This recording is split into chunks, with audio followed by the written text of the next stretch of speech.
ನಾವು ಈ ದಿನಗಳಲ್ಲಿ ನೇಮ ನಿಷ್ಠೆಗಳೆಂಬ ಹುಳಿಹಿಟ್ಟಿನ ಕುರಿತಾಗಿ ಎಚ್ಚರದಿಂದಿರಬೇಕಾಗಿದೆ. ಅದು ಅಪಾಯಕಾರಿಯಾದದ್ದು.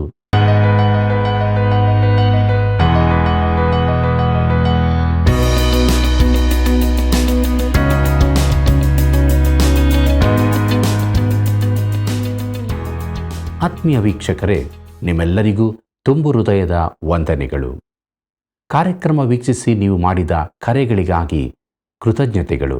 ಪ್ರಿಯರೇ, ಗಲಾತ್ಯದವರಿಗೆ ಬರೆದ ಪತ್ರಿಕೆಯ ಅಧ್ಯಯನದಲ್ಲಿ ದೇವರು ತಿಳಿಸಿದ ಸತ್ಯಗಳಿಗಾಗಿ ಆತನಿಗೆ ಸ್ತೋತ್ರವಾಗಲಿ. ಪೌಲನು ಪ್ರವಾದನೆಯ ಕುರಿತಾಗಿ ಈ ಪತ್ರಿಕೆಯಲ್ಲಿ ಹೆಚ್ಚಾಗಿ ಏನನ್ನೂ ಹೇಳಲಿಲ್ಲ. ಯಾಕಿರಬಹುದು? ಒಂದು ಸರಳವಾದ ಸೂತ್ರ ಕ್ರೈಸ್ತ ಜೀವಿತಕ್ಕೆ ಹೇಗೆ ಪೂರಕವಾಗಿದೆ ಎಂಬುದನ್ನು ನೋಡೋಣ. ನಮ್ಮ ಅಧ್ಯಯನವನ್ನು ಪ್ರಾರಂಭಿಸೋಣ. ನನ್ನಿಂದ ನಿನ್ನ ದಿನಗಳು ಹೆಚ್ಚುವವು, ನಿನ್ನ ಆಯುಷ್ಯದ ವರ್ಷಗಳು ವೃದ್ಧಿಯಾಗುವವು. ಕರ್ತನಲ್ಲಿ ಪ್ರೀತಿಯುಳ್ಳ ಸಹೋದರ ಸಹೋದರಿಯರೇ, ನಮ್ಮ ರಕ್ಷಕನಾದ ಯೇಸು ಕ್ರಿಸ್ತನ ಅತೀ ಪರಿಶುದ್ಧವುಳ್ಳ ನಾಮದಲ್ಲಿ ನಿಮ್ಮೆಲ್ಲರಿಗೂ ನನ್ನ ಹೃದಯಪೂರ್ವಕವಾದ ಪ್ರೀತಿಯ ವಂದನೆಗಳು. ಕರ್ತನಲ್ಲಿ ಪ್ರಿಯರೇ, ಪೌಲನು ಗಲಾತ್ಯದವರಿಗೆ ಬರೆದಂಥ ಪತ್ರಿಕೆಯ ಅಧ್ಯಯನದಲ್ಲಿ ನಾವು ಮುಂದೆ ಸಾಗಿದಾಗ ದೇವರಾತ್ಮನು ನಮ್ಮ ಜೊತೆ ಇದ್ದುಕೊಂಡು ಅನೇಕ ಸತ್ಯಗಳನ್ನು ನಮಗೆ ತಿಳಿಯಪಡಿಸಿದ್ದಾನೆ. ಅವೆಲ್ಲವನ್ನೂ ನಮ್ಮದಾಗಿ ಮಾಡಿಕೊಂಡು ನಮ್ಮ ಜೀವಿತದಲ್ಲಿ ಆತ್ಮನ ನಡೆಸುವಿಕೆಯೊಂದಿಗೆ ಮುಂದೆ ಸಾಗುತ್ತಿರುವಾಗ ನಮ್ಮ ಅಧ್ಯಯನವನ್ನು ಮುಂದುವರಿಸುವ ಹಾಗೆ ಗಲಾತ್ಯದವರಿಗೆ ಬರೆದ ಪತ್ರಿಕೆ 5ನೇ ಅಧ್ಯಾಯ 5ನೇ ವಚನವನ್ನು ಗಮನಿಸಿರಿ. ಅಲ್ಲಿ ನಾವು ಹೀಗೆ ನೋಡುತ್ತೇವೆ: ನಾವು ದೇವರಾತ್ಮನ ಮೂಲಕ ನಂಬಿಕೆಯಿಂದ ನೀತಿವಂತರಾಗುತ್ತೇವೆ ಎಂಬುವ ನಿರೀಕ್ಷೆ ಸಫಲವಾಗುವುದೆಂದು ಎದುರು ನೋಡುತ್ತೇವೆ ಎಂಬುದಾಗಿ. ಕರ್ತನಲ್ಲಿ ಪ್ರೀತಿಯುಳ್ಳ ಸಹೋದರ ಸಹೋದರಿಯರೇ, ನೀತಿವಂತರಾಗುತ್ತೇವೆ ಎಂಬುವ ನಿರೀಕ್ಷೆ ಎಂಬುದಾಗಿ ನೋಡುವಾಗ ಈ ಇಡೀ ಪತ್ರಿಕೆಯಲ್ಲಿ ಇದು ಮಾತ್ರ ಪ್ರವಾದನೆಗೆ ಸಂಬಂಧಿಸಿದ್ದಾಗಿದೆ. ಇದು ಗಮನಿಸತಕ್ಕ ಸಂಗತಿಯಾಗಿದೆ. ಯಾಕೆಂದರೆ ಪೌಲನ ಎಲ್ಲ ಪತ್ರಿಕೆಗಳಲ್ಲಿಯೂ ಸಭೆಯು ಎತ್ತಲ್ಪಡುವ, ಇಲ್ಲವೇ ಕ್ರಿಸ್ತನು ತನ್ನ ರಾಜ್ಯ ಸ್ಥಾಪನೆಗಾಗಿ ಈ ಲೋಕಕ್ಕೆ ಬರುವ ಪ್ರಸ್ತಾಪಗಳಿರುತ್ತವೆ. ಆದರೆ ಗಲಾತ್ಯ ಪತ್ರಿಕೆಯಲ್ಲಿ ಅವನು ನಂಬಿಕೆಯಿಂದ ನೀತಿವಂತರಾಗುವ ನಿರೀಕ್ಷೆ ಎಂಬುದಾಗಿ ಮಾತ್ರ ಹೇಳುತ್ತಾನೆ. ಮತ್ತು ಈ ನೀತಿವಂತರಾಗುವ ನಿರೀಕ್ಷೆಯು ಯೇಸು ಕ್ರಿಸ್ತನೇ ಆಗಿದ್ದಾನೆ. ಪ್ರಿಯರೇ, ಈ ನಿರೀಕ್ಷೆಯು ಆಶೀರ್ವಾದದ ನಿರೀಕ್ಷೆಯಾಗಿದೆ ಮತ್ತು ಕ್ರಿಸ್ತನು ನಮಗೆ ನೀತಿಯಾಗಿ ಮಾಡಲ್ಪಟ್ಟಿದ್ದಾನೆ. ದೇವರಿಗೆ ಮಹಿಮೆಯಾಗಲಿ. ಕರ್ತನಲ್ಲಿ ಪ್ರಿಯರೇ, ನಾನು ಮೊದಲೇ ತಿಳಿಸಿದಂತೆ ಈ ಗಲಾತ್ಯರ ಪತ್ರಿಕೆಯು ಮಾರ್ಟಿನ್ ಲೂಥರ್ಗೆ ಬಹು ಪ್ರಾಮುಖ್ಯವಾದದ್ದಾಗಿತ್ತು. ಹಾಗೆಯೇ ಇತರ ಸುಧಾರಕರಿಗೂ. ಆದ್ದರಿಂದಲೇ ಅವರು ಪ್ರವಾದನೆಯ ಕುರಿತು ಹೆಚ್ಚು ಸಮಯ ತೆಗೆದುಕೊಳ್ಳಲಿಲ್ಲವೆಂದು ನೆನೆಸುತ್ತೇನೆ. ಪ್ರೀತಿಯುಳ್ಳ ಸಹೋದರ ಸಹೋದರಿಯರೇ, ಈ ಪ್ರವಾದನೆಯ ವಿಚಾರದಲ್ಲಿ ಪ್ರವಾದನೆಗಳನ್ನು ಹಿಂಬಾಲಿಸುವವರೆಲ್ಲರೂ, ಅಂದರೆ 1000 ವರ್ಷದ ಆಳಿಕೆಯ ಮೊದಲಿನ ಆಳಿಕೆಯ ಕಾಲದ ಆಳಿಕೆಯ ನಂತರದ ವಿಚಾರ ನಂಬುವವರೆಲ್ಲರೂ ಮಾರ್ಟಿನ್ ಲೂಥರ್ ಹಾಗೂ ಇತರ ಸುಧಾರಕರ ಬರಹಗಳನ್ನು ಉಲ್ಲೇಖಿಸಿದ್ದಾರೆ. ಆದರೆ 20ನೇ ಶತಮಾನದವರೆಗೂ ಪತ್ರಿಕೆಗಳಲ್ಲಿ ಬರೆದದ್ದಕ್ಕಿಂತ ಹೆಚ್ಚಿನ ಸಂಗತಿಗಳು ಈ ವಿಚಾರವಾಗಿ ತಿಳಿಸಲ್ಪಟ್ಟಿಲ್ಲ. ಈ 20ನೇ ಶತಮಾನದಲ್ಲಿ ಪ್ರವಾದನೆಗಳ ವಿಚಾರದಲ್ಲಿ ತುಂಬ ಬೆಳವಣಿಗೆಗಳುಂಟಾಗಿದೆ. ಸತ್ಯವೇದ ವಿದ್ಯಾಲಯಗಳಲ್ಲಿ ಬಹುಶಃ ಇದು ಪ್ರಾರಂಭವಾಯಿತು. ಬಳಿಕ 1000 ವರ್ಷ ಆಳಿಕೆಯ ಮೊದಲಿನ ಸಂಗತಿಗಳನ್ನು ಪ್ರತಿಪಾದಿಸುತ್ತಿದ್ದ ನಮ್ಮ ಒಂದೆರಡು ಸೆಮಿನರಿಗಳು ಇತರರನ್ನೂ ಈ ಕುರಿತು ಪ್ರವಾದನೆಗಳನ್ನು ಅಧ್ಯಯನ ಮಾಡುವಂತೆ ಪ್ರೇರೇಪಿಸಿರಬೇಕು. ಪ್ರೀತಿಯುಳ್ಳ ದೇವಜನರೇ, ಪೌಲನು ತನ್ನ ಈ ಗಲಾತ್ಯರಿಗೆ ಬರೆದ ಪತ್ರಿಕೆಯಲ್ಲಿ ಪ್ರವಾದನೆಯ ಕುರಿತಾಗಿ ಹೆಚ್ಚೇನೂ ಹೇಳದಿರುವುದು ಆಶ್ಚರ್ಯ ಸಂಗತಿಯಲ್ಲ. ಅವನು ಸುವಾರ್ತೆಯ ಹಾಗೂ ಕ್ರೈಸ್ತ ಜೀವಿತದ ಕುರಿತಾಗಿ ಹೆಚ್ಚು ಹೇಳಬೇಕಾಗಿತ್ತು. ಸತ್ಯವೇದದ ಪುಸ್ತಕಗಳಲ್ಲಿ ವಿಷಯಗಳಿಗೆ ಕೊಟ್ಟ ಪ್ರಾಮುಖ್ಯತೆಯನ್ನು, ಆಗಿನ ದಿನಗಳಲ್ಲಿ ಪ್ರಸ್ತುತವಿದ್ದ ಪ್ರಾಮುಖ್ಯತೆಯನ್ನು ಗಮನಿಸಿಕೊಳ್ಳುವುದು ಅವಶ್ಯವಾಗಿದೆ. ಈ ರೀತಿ ಮಾಡದಿದ್ದರೆ ತಪ್ಪಾಗಿ ಅರ್ಥ ಮಾಡಿಕೊಳ್ಳುವ, ತಪ್ಪಾಗಿ ತಿಳಿದುಕೊಳ್ಳುವ ಗಂಡಾಂತರವಿರುತ್ತದೆ. ಪ್ರಿಯರೇ, ಪ್ರವಾದನೆಗಳ ಕುರಿತಾಗಿ ನಮಗೆ ನಿಖರವಾಗಿ ಹೇಳಬಲ್ಲವರು ಪೌಲ, ಪೇತ್ರ, ಯಾಕೋಬ, ಮತ್ತಾಯ, ಮಾರ್ಕ, ಲೂಕರು ಮಾತ್ರ. ಪ್ರವಾದನೆ ಕುರಿತಾಗಿ ಅವರು ಬರೆದಿರುವುದನ್ನು ನೋಡಿಕೊಳ್ಳಬೇಕು. ಆದರೆ ಗಲಾತ್ಯರಿಗೆ ಪೌಲನು, ನಾವು ಆತ್ಮನ ಮೂಲಕವಾಗಿ ನಂಬಿಕೆಯಿಂದ ನೀತಿವಂತರಾಗುವ ನಿರೀಕ್ಷೆಯುಳ್ಳವರಾಗಿದ್ದೇವೆ ಎಂದು ಮಾತ್ರ ಬರೆಯುತ್ತಾನೆ.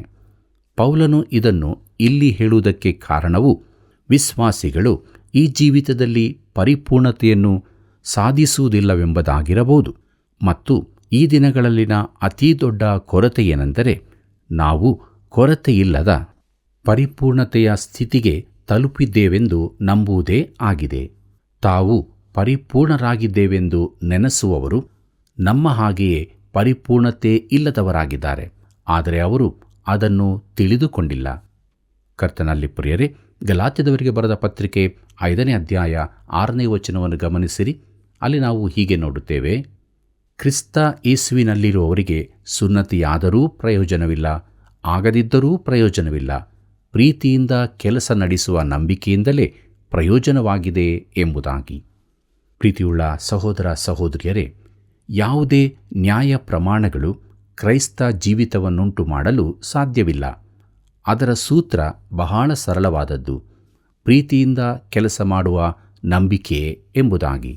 ಪ್ರಿಯರೇ, ನಾವು ಗಲಾತ್ಯರ ಪತ್ರಿಕೆಯಲ್ಲಿ ಮುಂದುವರಿಯುವಾಗ ಪೌಲನು ಕಾರ್ಯವಿಧಾನವನ್ನು ತಿಳಿಸುತ್ತಾನೆ. ಆದರೆ ಅದು ಒಂದು ಸರಳ ಸೂತ್ರವೆಂಬುದನ್ನು ನಾವು ನೆನಪಿನಲ್ಲಿಡೋಣ. ಅದುವೇ ಪ್ರೀತಿಯಿಂದ ಕಾರ್ಯ ಮಾಡುವ ನಂಬಿಕೆ ಎಂಬುದೇ. ಪ್ರೀತಿಯುಳ್ಳ ದೇವಜನರೇ, ಕ್ರೈಸ್ತ ಜೀವಿತ ನಡೆಸುವ ವಿಧಾನ ಇದೇ ಆಗಿದೆ. ನಂಬಿಕೆಯು ಪ್ರೀತಿಯಿಂದ ಕೆಲಸ ನಡೆಸುತ್ತದೆ ಮತ್ತು ಪ್ರೀತಿಯು ಪವಿತ್ರಾತ್ಮನ ಫಲವಾಗಿದೆ. ಗಲಾತ್ಯದವರಿಗೆ ಬರೆದ ಪತ್ರಿಕೆ 5ನೇ ಅಧ್ಯಾಯ 7ನೇ ವಚನ ಹೀಗೆ ಹೇಳುತ್ತದೆ, ಚೆನ್ನಾಗಿ ಓಡುತ್ತಾ ಇದ್ದೀರಿ, ನೀವು ಸತ್ಯವನ್ನು ಅನುವರ್ತಿಸದಂತೆ ಯಾರು ನಿಮ್ಮನ್ನು ತಡೆದರು ಎಂಬುದಾಗಿ. ಕರ್ತನಲ್ಲಿ ಪ್ರಿಯರೇ, ಪೌಲನು ಗಲಾತ್ಯದವರನ್ನು ಛೇಡಿಸುತ್ತಾನೆ. ಅವರಿಗೆ ಒಂದು ಮೃದುವಾದ ಗದರಿಕೆ ನೀಡುತ್ತಾನೆ. ಯಹೂದ್ಯ ಮತಾವಲಂಬಿಗಳು ಬರುವವರೆಗೆ ಗಲಾತ್ಯದವರು ಒಳ್ಳೆಯ ರೀತಿಯಲ್ಲಿದ್ದರು. ಸತ್ಯ ಅಂದರೆ ಸುವಾರ್ತೆ ಯೇಸು ಕ್ರಿಸ್ತನ ವ್ಯಕ್ತಿತ್ವದಲ್ಲಿದೆ. ಗಲಾತ್ಯದವರಿಗೆ ಬರೆದ ಪತ್ರಿಕೆ 5ನೇ ಅಧ್ಯಾಯ 8ನೇ ವಚನವನ್ನು ಗಮನಿಸಿರಿ. ಅಲ್ಲಿ ಹೀಗೆ ಬರೆದದೆ, ಈ ಬೋಧನೆಯು ನಿಮ್ಮನ್ನು ಕರೆದಾತನಿಂದ ಹುಟ್ಟಿದ್ದಲ್ಲ ಎಂಬುದಾಗಿ. ಪ್ರಿಯರೇ, ಅದು ಕ್ರಿಸ್ತನಿಂದ ಬರಲಿಲ್ಲ, ಬೇರೆ ಮೂಲದಿಂದ ಬಂದದ್ದು. ಗಲಾತ್ಯದವರಿಗೆ ಬರೆದ ಪತ್ರಿಕೆ 5ನೇ ಅಧ್ಯಾಯ 9ನೇ ವಚನ ಹೀಗೆ ಹೇಳುತ್ತದೆ, ಸ್ವಲ್ಪ ಹುಳಿಯಿಂದ ಕಣಿಕವೆಲ್ಲ ಹುಳಿಯಾಗುವುದು ಎಂಬುದಾಗಿ. ಪ್ರೀತಿಯುಳ್ಳ ಸಹೋದರ ಸಹೋದರಿಯರೇ, ಸತ್ಯವೇದದ 2 ಒಡಂಬಡಿಕೆಗಳಲ್ಲಿಯೂ ಹುಳಿಯು ಕೆಟ್ಟದ್ದರ ಸಂಕೇತವಾಗಿ ಸೂಚಿಸಲ್ಪಟ್ಟಿದೆ. ಮತ್ತಾಯನ ಬರೆದ ಸುವಾರ್ತೆ 13ನೇ ಅಧ್ಯಾಯ 33ನೇ ವಚನದಲ್ಲಿನ ಹೆಂಗಸು ಹಿಟ್ಟಿನಲ್ಲಿ ಕಲಸಿದ ಹುಳಿಹಿಟ್ಟು ಸುವಾರ್ತೆಯಲ್ಲಿದೆ. ಅದು ಈಗ ಲೋಕದಲ್ಲಿ ಹರಡುತ್ತಿರುವ ನೇಮನಿಷ್ಠೆಗಳ ಸುವಾರ್ತೆಯಾಗಿರಬಹುದು, ಆದರೂ ಅದು ಕೆಟ್ಟದ್ದೇ ಆಗಿತ್ತು. ಪೌಲನು ಅದು ಸುವಾರ್ತೆಯೇ ಅಲ್ಲವೆಂದು ಹೇಳುತ್ತಿದ್ದಾನೆ. ಕರ್ತನಾದ ಯೇಸು ಫರಿಸಾಯರ ಮತ್ತು ಸದ್ದುಕಾಯರ ಹುಳಿಹಿಟ್ಟಿನ ಕುರಿತಾಗಿ ತನ್ನ ಶಿಷ್ಯರನ್ನು ಎಚ್ಚರಿಸಿದ್ದನು. ಮತ್ತಾಯನ ಬರೆದ ಸುವಾರ್ತೆ 16ನೇ ಅಧ್ಯಾಯ 6ನೇ ವಚನದಲ್ಲಿ ಇದನ್ನು ನಾವು ನೋಡುತ್ತೇವೆ. ಪ್ರೀತಿಯುಳ್ಳ ದೇವಜನರೇ, ನಾವು ಈ ದಿನಗಳಲ್ಲಿ ನೇಮನಿಷ್ಠೆಗಳ ಹುಳಿಹಿಟ್ಟಿನ ಕುರಿತಾಗಿ ಎಚ್ಚರದಿಂದಿರಬೇಕಾಗಿದೆ. ಅದು ಅಪಾಯಕಾರಿಯಾದದ್ದು. ಅದರ ಪ್ರಕಾರ ಕ್ರಿಸ್ತನು 2000 ವರ್ಷಗಳ ಕೆಳಗೆ ಕ್ರೂಜೆಯಲ್ಲಿ ಸತ್ತಾಗ ಆತನು ರಕ್ಷಣೆಯ ಪೂರ್ಣ ಸಂಗತಿಯನ್ನು ನಮಗೆ ನೀಡಲಿಲ್ಲ. ನಾವು ದೀಕ್ಷಾಸ್ನಾನವೆಂಬ ಆಚಾರವನ್ನು ಅನುಸರಿಸಬೇಕು, ಇಲ್ಲವೇ ಪರಿಶುದ್ಧಾತ್ಮನಿಂದ ಏನನ್ನಾದರೂ ಕಂಡುಕೊಳ್ಳಬೇಕು. ಆಗ ಮಾತ್ರ ರಕ್ಷಣೆ ಸಂಪೂರ್ತಿಯಾಗುತ್ತದೆ ಎಂದು.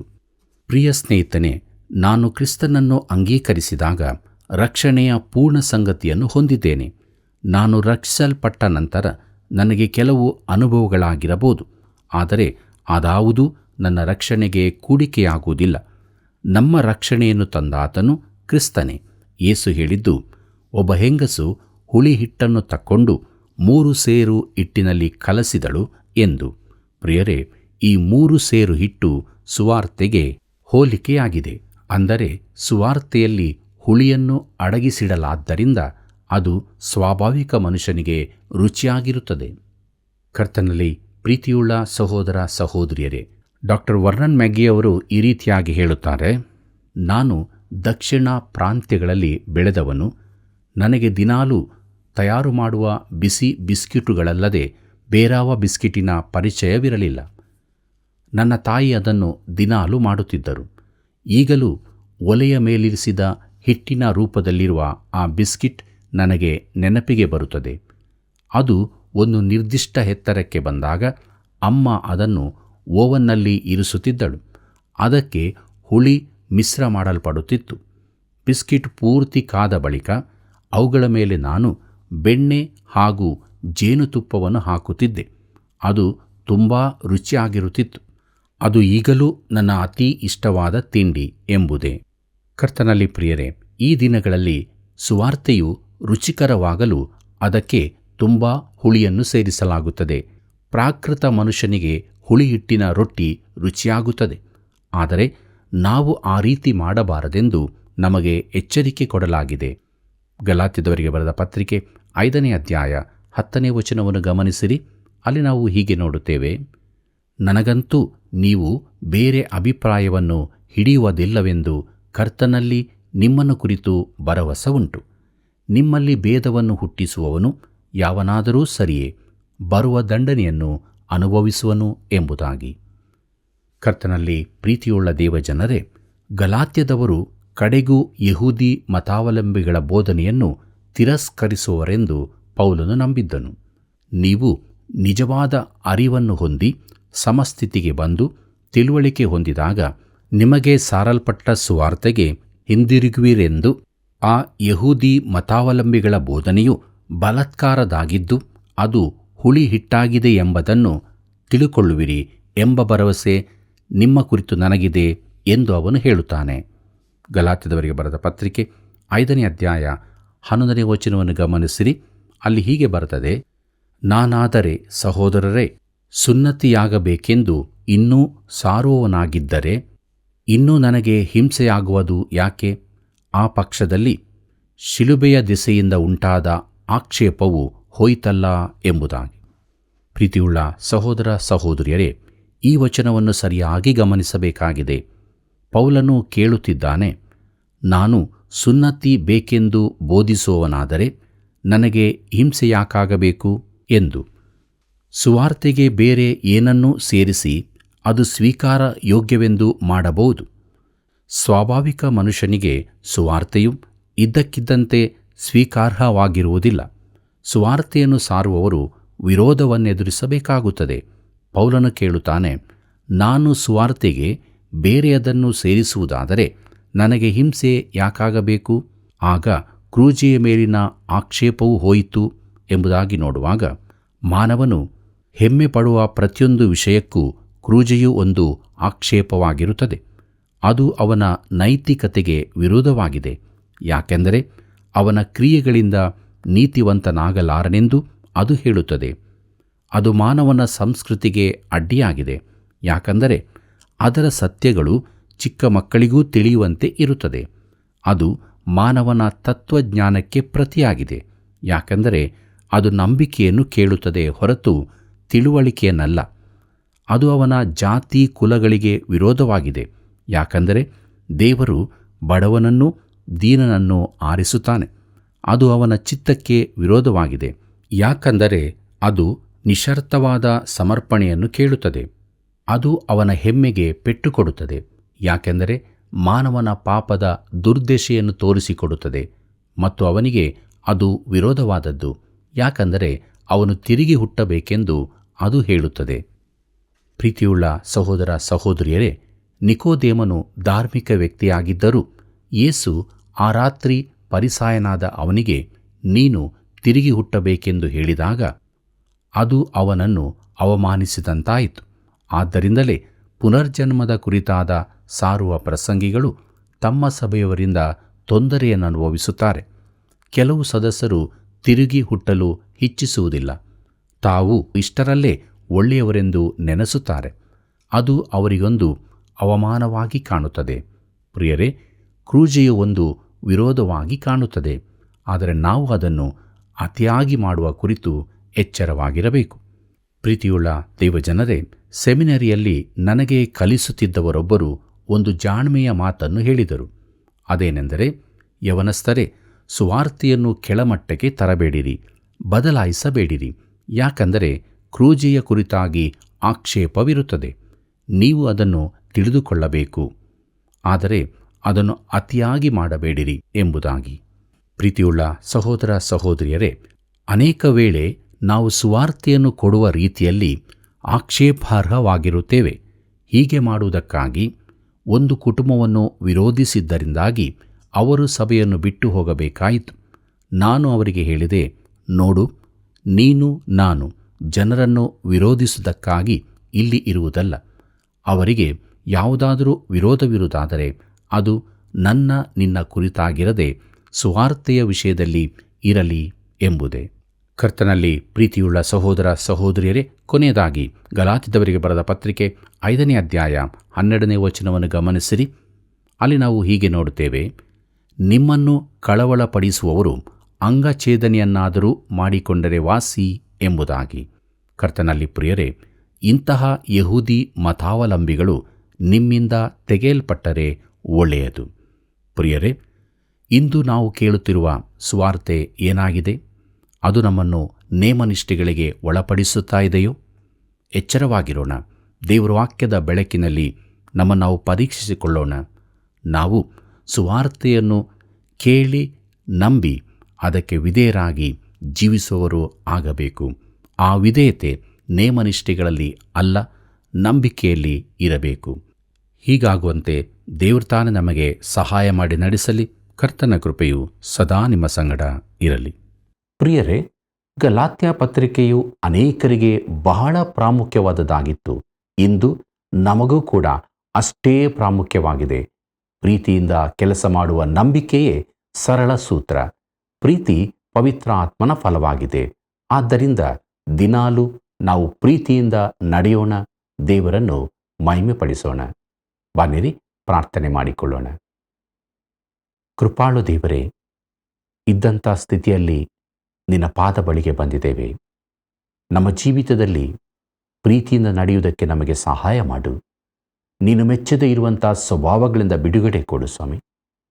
ನಿನ್ನ ಆತ್ಮನ ಬಲದಲ್ಲಿ ನಿನ್ನ ಪ್ರೀತಿ ರಸದಿಂದ ತುಂಬಿಸಲ್ಪಟ್ಟವರಾಗಿ ಒಬ್ಬರನ್ನೊಬ್ಬರು ಪ್ರೀತಿಸುತ್ತಾ ನಿನ್ನನ್ನು ಘನಪಡಿಸೋದಕ್ಕೆ ಸಹಾಯ ಮಾಡು. ತಂದೆಯಾದ ದೇವರೇ, ನಮ್ಮ ವೀಕ್ಷಕ ಬಾಂಧವರಲ್ಲಿ ಯಾರ್ಯಾರು ಅನಾರೋಗ್ಯದಲ್ಲಿ ಕಷ್ಟಪಡುತ್ತಾ ಇದ್ದಾರೋ ಅಂಥವರನ್ನು ನೀರು ಮುಟ್ಟಿ ಪರಿಪೂರ್ಣವಾದ ಸ್ವಸ್ಥತೆಯನ್ನು ಕೊಟ್ಟು ನಿನ್ನ ನಾಮದ ಮಹಿಮೆಗೋಸ್ಕರ ನಡೆಸಬೇಕಾಗಿ ಬೇಡುತ್ತೇವೆ. ಯೇಸುವಿನ ನಾಮದಲ್ಲಿ ಬೇಡಿದ್ದೇವೆ ತಂದೆಯೇ, ಆಮೆನ್. ಪ್ರಿಯ ವೀಕ್ಷಕರೇ, ಸತ್ಯವೇದ ಅಧ್ಯಯನದಲ್ಲಿ ನೀವು ಹೊಂದಿದ ಆಶೀರ್ವಾದಗಳನ್ನು, ನಿಮ್ಮ ಪ್ರಾರ್ಥನಾ ಮನವಿಗಳನ್ನು ನಮಗೆ ತಿಳಿಯಪಡಿಸುವಿರಾ? ಇತರರಿಗೂ ಈ ಸೇವೆ ಬಗ್ಗೆ ತಿಳಿಸಿರಿ. ಮತ್ತೆ ನಾವು ಸಂಧಿಸೋಣ. ನಿಮ್ಮೆಲ್ಲರಿಗೂ ಪ್ರೀತಿಯ ವಂದನೆಗಳು.